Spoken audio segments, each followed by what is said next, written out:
So in the last session, I just gave the introduction to content and introduction to myself. That's it, right? So in today's session, I'll explain about the features of Linux. What are the features we have in Linux that I'll explain in today's class. Okay. Only demo sessions will start late. Regular classes, as I told, will start on time. Only for demo sessions, we'll wait for the students to join. Okay. So, features of Linux. What are the advantages we have in Linux? What is Linux, first of all? What is Linux means? It is an operating system. Linux is an operating system, same like Windows.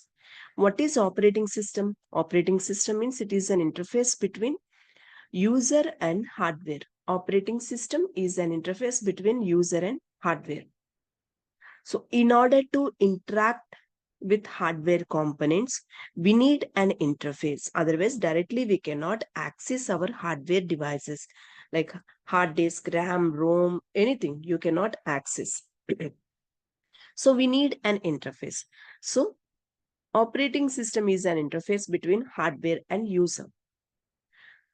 So any operating system we require in order to interact with hardware components, right? So what we use now here, that is Linux operating system. So why Linux? Why Linux shell scripting? You are in shell scripting classes, right? So we have scripting in with Windows as well as Linux also. So why Linux scripting? So why Linux means there are some features, advantages we have in Linux. So what are the advantages we have in Linux that we are going to discuss now? See, comparing to Linux, Windows is easy, user friendly. So many knows how to access Windows machine because from initial onwards we have this Windows. When we know computers, till then till the time we are using Windows only. But now Linux becoming popular. People are switching to Linux. Technologies are coming with Linux. And organizations are moving with Linux operating system. Because some features are there. What are the features are there in Linux that we are going to discuss now? So the first one is open source. Open source means source code we get along with operating system. Source code we get along with the operating system. So operating system is free to everyone. No need to pay for the license key. So simply you can download and you can install. No license key is required. So anyone can install Linux operating OS without purchasing. That is one advantage. I have a laptop or desktop, just I want to practice Linux. Just for practice purpose, I don't need to purchase anything. Even in organization, you're working and you want to use Linux machine. Okay, you're working with some other technologies. Maybe you're working with programmings. You're working with some programming language, maybe Java, C, C++, something you are using, Oracle you are using, or you're working on SQL. You're working on database, but back in OS you want to use Linux because it is open source. No need to pay, right? So that is the advantage. The first advantage is open source. Source code we get along with the operating system. Operating system is free to everyone. And source code we get with right permission. It means if you want, you can modify the source code also. Source code is not compulsory to modify it. But we have an option to modify source code also because we get it with OS source code we get with right permission. So complete OS you can change. You can create your own commands. You can change the view of your operating system. Whatever changes you want, you can do that. Because source code we get with right option. But if you know C, C++ 100%, then only you can modify the source code. This is first point. Open source. Source code we get along with the operating system. And operating system is free to everyone. Is this point clear, everyone? Yeah. Done. And next point is multitasking. So Linux can run multiple applications and process all the applications at a time. Actually, this feature is available in most of the operating system, even in Windows also. We can open multiple applications at a time and you can use it. You can listen music. You can work on some other softwares. You can do that even in Windows. That feature is available in Linux also. And next one is multi-user. What is this multi-user means?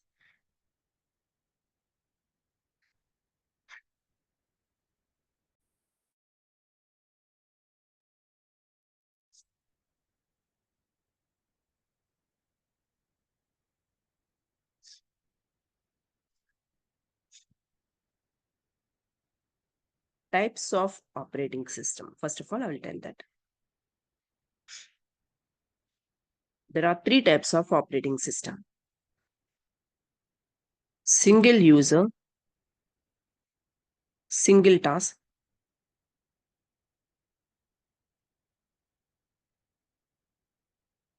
single user,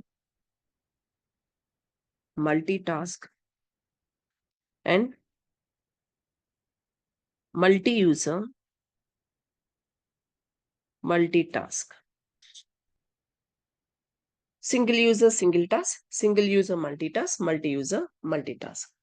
These are the types we have in operating system.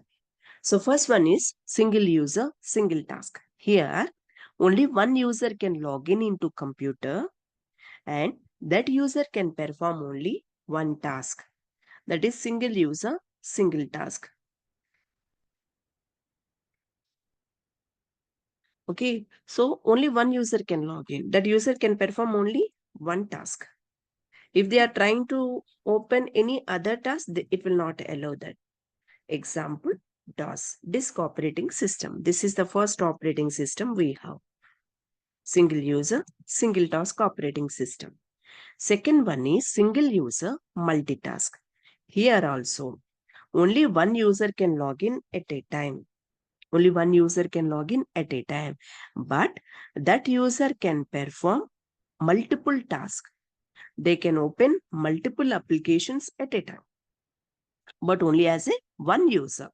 If they want to log in into another user, first they will log out from one user, then they will log in into another user. Okay, so that is single user multitask. So while they log in, multiple users list it is displaying also. They can click on one user account only. Okay, after logging into that user, they can perform multiple tasks. Again, they want to log in into another user. They will log out from one user. They will log in into another user. Example, Windows. That is single user multitask. And the third one is multi-user multitask. Multiple users can log in and every user can perform multiple tasks at a time. See how I opened here multiple tabs. In every tab, I'm working different task. So here also, in this operating system also, so you can open multiple users in every tab. Every user can perform their own task. That is multi-user multitasking. Example, Linux. 40,000 users can log in at a time practically also. But we don't log in, those many users will get confusion, but possibility is there practically also. I will show how to create users, how to log in multiple users, that also I will show in our class. So this is also advantage of Linux. Multi-users can log in and they can perform multiple tasks. Is these points are clear? Multitasking and multi-users is clear? Yes. Yes, ma'am.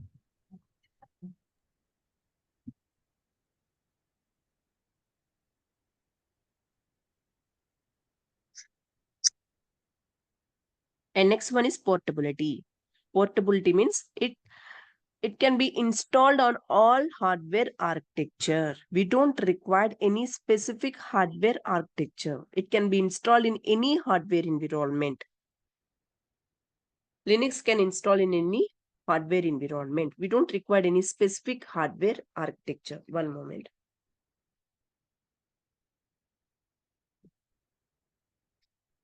One moment.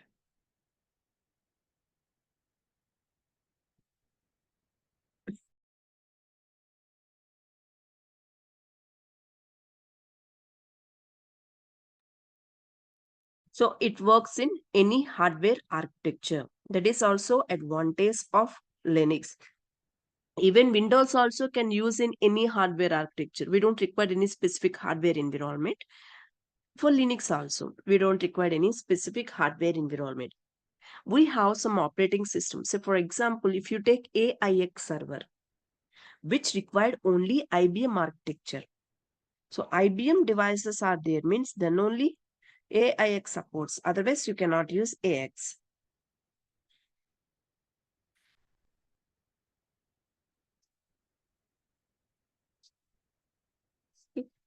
Linux means it works with any hardware architecture.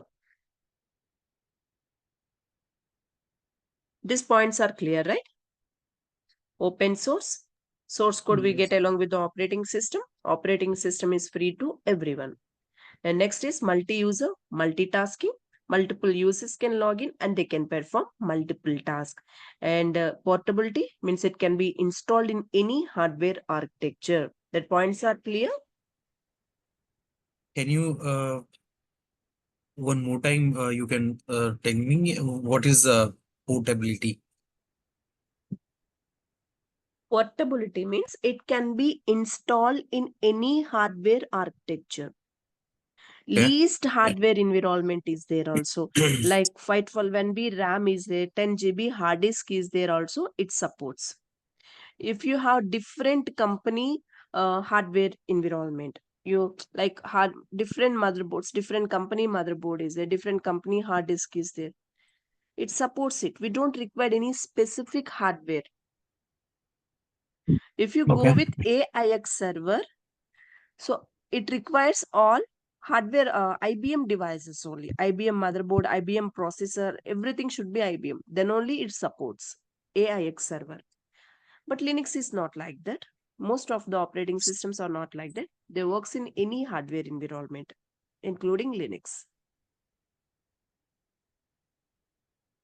Also, Linux advantage is it works with least hardware environment also.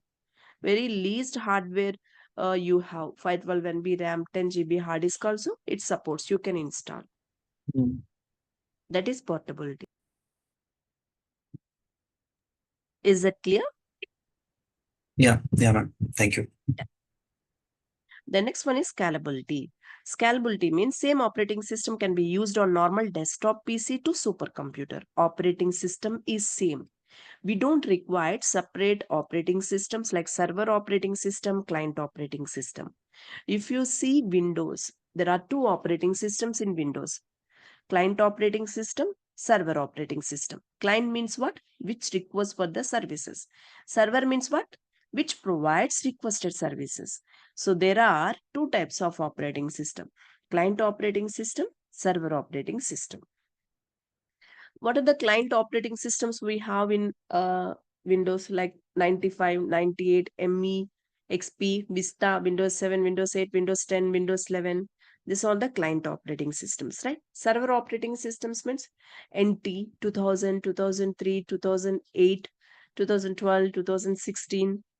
These are the server operating systems. It means there are separate operating systems for clients and servers. That is in Windows. If you want to be Linux, Windows administrator, if you want to be perfect in Windows, you should know the configurations of both servers and clients. Settings are different, options are different, configuration is different, right? That is in Windows. But coming to Linux, here we have same operating system for normal desktop PC to supercomputer. In Windows, if you know how to handle your laptop or desktop machine, your personal machine, with that knowledge, you cannot handle server machines. That is in Windows. But coming to Linux, here there is only single operating system for normal desktop PC to supercomputer. So what we use the commands in our Linux, in our laptop or desktop, the same commands we use in real time also. So that is the advantage here. Operating system is same for normal PCs as well as server PCs. So if you work, if you practice in your laptop, same thing you work in real time also. That is the advantage of Linux. Clear this point? Scalability. Yeah, ma'am. And next one is reliability. We can trust Linux machines because in Linux, no downtime. In Linux, there is no downtime. So we can trust Linux machine 24 by 7, it works. If something we are updating also, it will not ask you to restart or shut down the machine. That is the advantage of Linux. Generally in Windows, when you are using licensed version, so even in our laptop or desktop also, we will get weekly updates. So when we update it, it will ask you to either restart or shut down the machine. Right? Did you check anytime? Did you observe it in your laptops? In Windows, it will ask you to restart. Updates are ready to update. You will get the message in Yes. starting screen. Mhm. Anyone observed it in Windows? Yes, ma'am. Yeah. So when you are, it means after updating, compulsory it requires restart or shutdown. That is in Windows. But coming to Linux, it doesn't require any restart or updates. Sorry, shutdown. Even in organizations where you are using Windows machines, every week on Thursday or Friday, uh, Microsoft people will send patches, means updates they will send. Which updates are required to the servers? That updates they will forward to companies. Okay, then what administrators will do is they will run that updates into server machine. Before starting updating, they will send the downtime mails to employees and clients, because once it is updated, it requires restart. When they restart, so backend whatever the applications are running, all the applications will stop.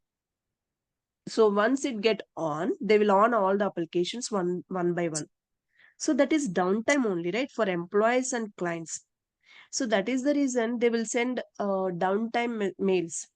15 minutes downtime, 20 minutes downtime, they'll send the mails, or they will do it in lunch hours, like that. If you observe, say for example, sometimes when you are doing online transitions like Google Pay or Phone Pay, if you are doing the transitions, you'll get the message like server is down temporarily. That is the Yes. problem with your yeah, that is the problem with mainframe server, which is Mhm. it is updating, means that is not the problem with bank, that is the problem with main server. When it is updating, so you'll get that messages. That is in Windows machines. That is the problem with Windows. But in Linux, without restarting the computer, we can update everything we can update. No need to restart the computer. Okay. So actually that practical in Linux administration class you will get, not here. Practically that point in Linux administration regularly we will do. And next one is security. Security, Linux is secure. Many reasons are there why Linux is secure. People are switching to Linux. If someone asks you why Linux, means one answer we will give, that Linux is secure. That is the reason I'm into Linux. But why Linux is secure? How can you say that Linux is secure? So for that, I will give the points. Linux is secure. First reason, so inbuilt IP tables are there. IP table is nothing but firewalls. In Windows, we call firewall. Here we call IP table. Even in Windows also we have firewalls. So whenever you want, you can enable it, we can disable it as per our requirement. Inbuilt IP tables are there and SC Linux is there. Inbuilt SC Linux is there. Secured enhanced Linux. IP tables are used to secure networking files. SC Linux is used to secure local file. So how to enable this, how to disable this in Linux administration I will show, not here. This is just basics in this classes, only basic Linux I will explain, because this is Linux shell scripting course, right? So only basic Linux only I will give, not complete Linux, which is required for your shell scripting. Up to that point only I will explain here.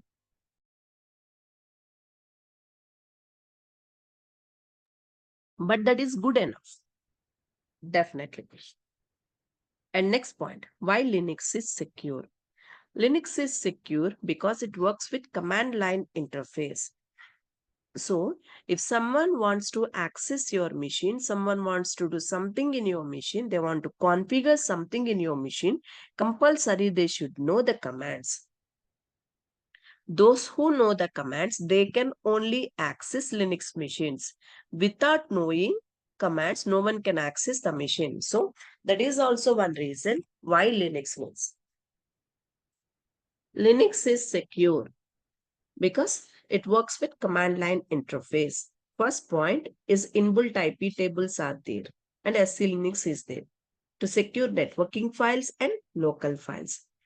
Linux is secure because it works with command line interface. So those who know commands, they only can access your machine. Linux is secure because it doesn't support exe files. No next finish, no auto runs.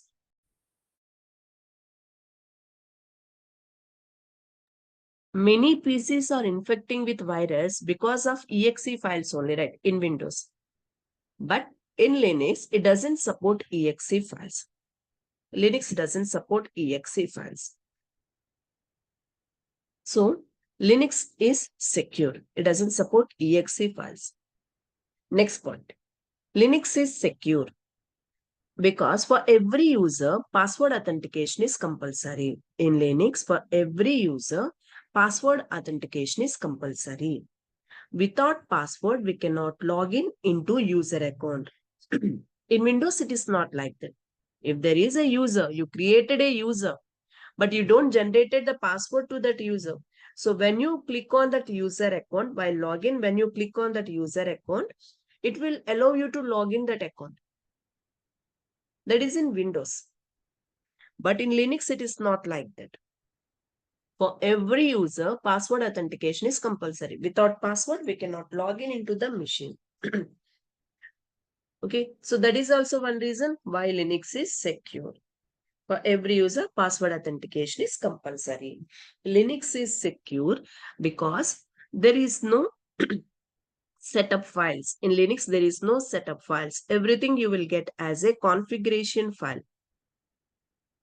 If you want to install any softwares, any servers you want to install, no next finish. Everything you will get as a configuration file. So we must configure manually. You want to share something, a folder you want to share in Windows. How we share? Just create a folder, give share permissions to that folder, right click, sharing and security. From there you can share it simply. But in Linux, it is not like that. You must configure manually. Open a file.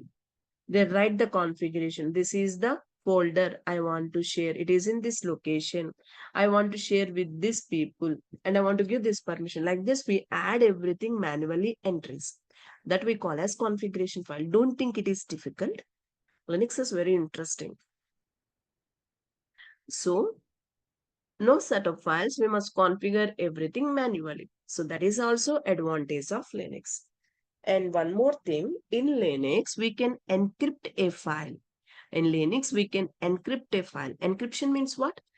Converting the original data into secure format, which no one can understand. Say, for example, now you created a file. So that file with some important content, it may be your personal details, your office details, passwords, IP addresses, whatever it is. There is some important content in that file. In Linux, once a file is created, before closing the file, you can encrypt that file by assigning password. How to encrypt a file, that I will show practically in our further classes. Okay, so we can encrypt a file by assigning password. How to encrypt the file means by assigning password. Once a file is encrypted by assigning password and saved, if someone else is trying to check the content of your file, it will show the content in encrypted format. It will show the content in encrypted format, which no one can understand.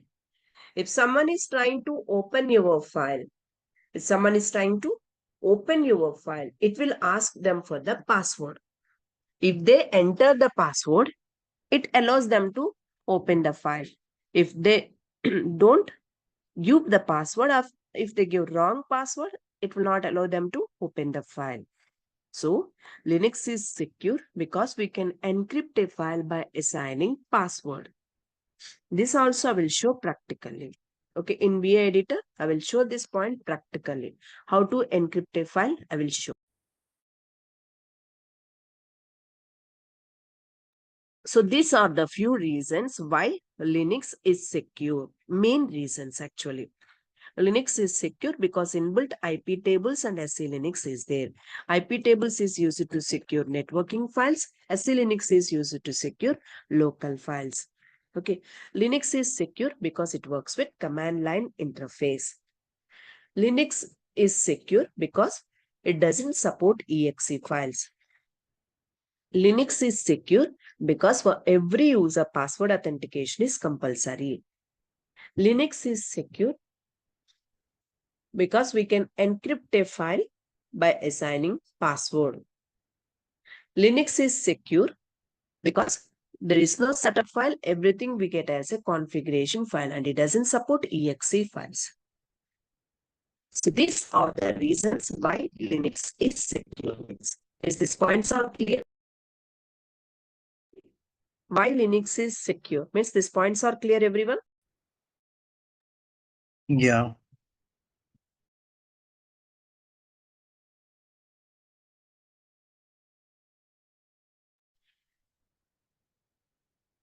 All the points are clear, everyone? Yes, ma'am. Done. Ritish Kumar, what about you?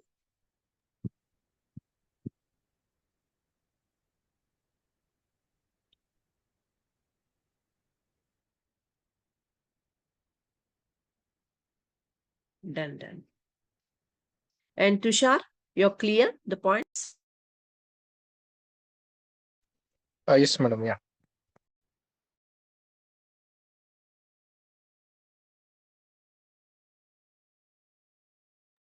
See, not only today, for regular classes, I'm telling, if you are planning to continue, I'm telling this point. So if any doubts are there, you can ask me. I will repeat the points. Practicals also, I'll repeat. No issues on it. And this is easy, not difficult course. So you can complete it easily only. Okay. So if I'm going fast, you can ask me. I will go slow. Am I going fast actually? Is this okay? You're able to understand? Yes, madam. Yeah. Done.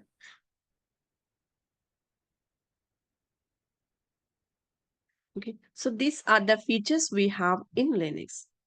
And in the next session, I'll explain about file system hierarchy. Means what are the default directories we get along with the operating system. That is very important for Linux administrators. Uh, for you also, if you have the knowledge, what are the directories are there? Directories means folder. Once we install operating system, along with the operating system, we get some default directories. So what are the default directories we have in Linux? What is the function of the directories? That I'll explain in tomorrow's session. Okay, so this is about today's session.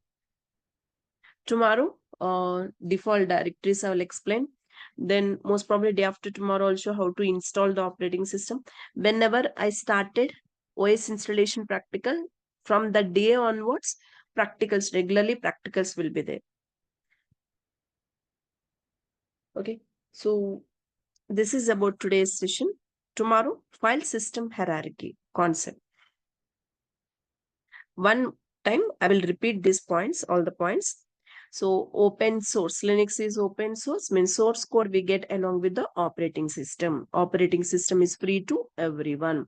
And multi-users, multitasking. Multiple users can log in and they can perform multiple tasks. And it can be installed in any hardware architecture. In any hardware environment, we can use Linux operating system. If you have least hardware environment also, it supports.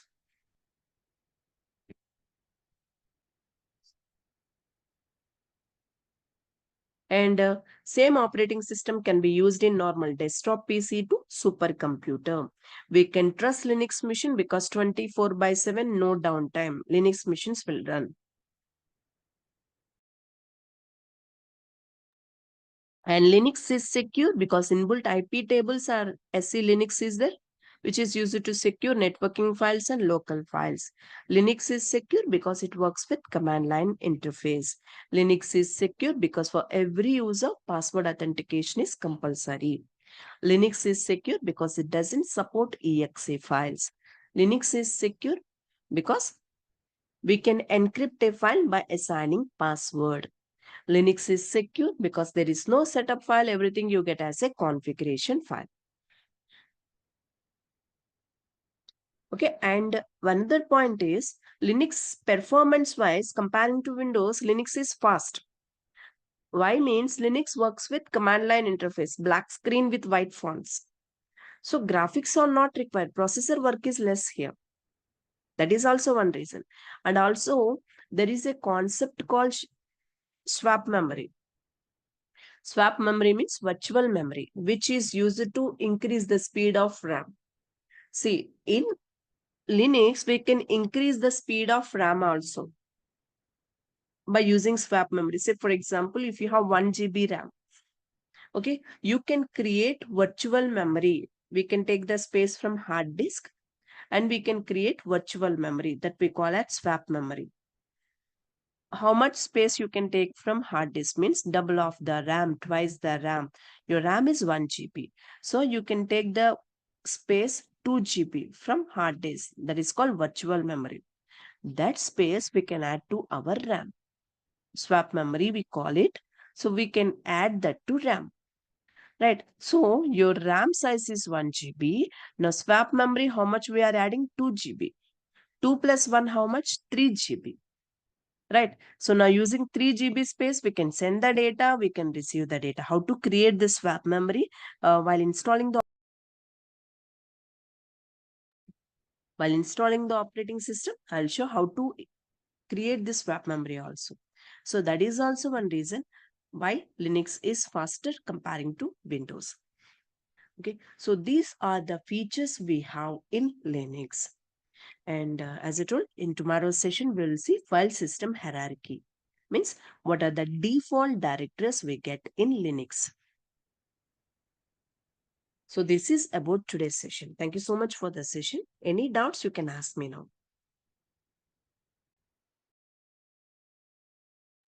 Thank you. Thank you, ma'am.